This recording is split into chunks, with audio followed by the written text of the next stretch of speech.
Salut, suite des vidéos camouflage, donc là on est rendu à la vidéo hiver, je m'y prends un petit peu tard mais ça va aller quand même. Donc pour cet hiver comme prévu, et donc comme vous le voyez, on va donc tester l'Alpenflagge, donc l'ancien camouflage suisse, aussi appelé le TAS 83.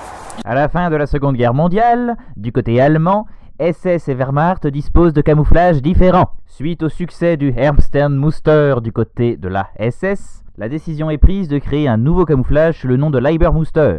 De conception totalement moderne et innovante, le Leiber-Muster porte en son sein du rouge pour brouiller les futurs appareils de détection aux infrarouges, ainsi que du noir au carbone en prévision des futurs appareils de détection à vision nocturne. Le projet était équipé à la fois Wehrmacht et SS, mais la fin de la Seconde Guerre mondiale sonna la fin du Leiber-Muster. La fin, non, puisque les rotatifs furent récupérés en Hongrie, que la Belgique en produisit un petit peu, et c'est finalement la Suisse qui adopta le Leiber-Muster à partir de 1955 sous le nom de Alpenflagge, le camouflage alpin.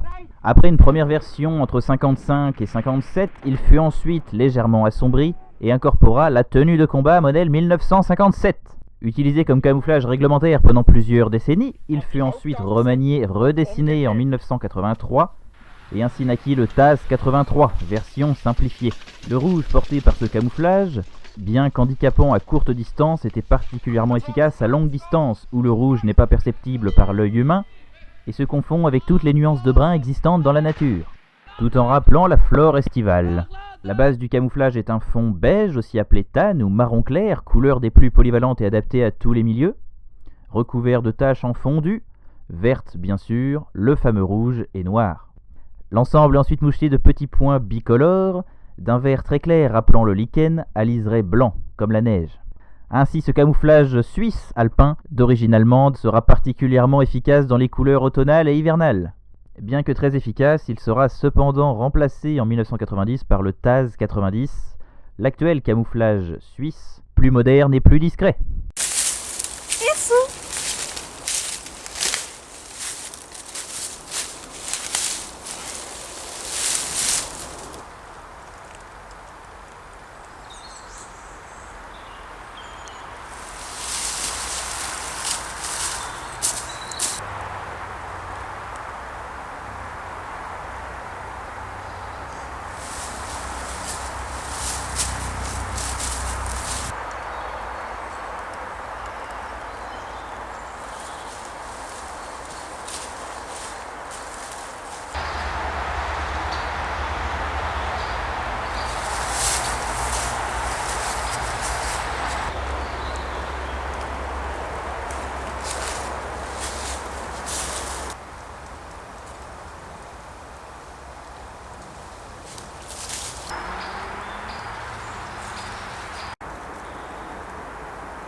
Et le bonus, c'est qu'en cas de besoin, l'intérieur est blanc pour par exemple en faire une surtenue couleur neige. Voilà. En cas de besoin, on passe dans une version presque blanche.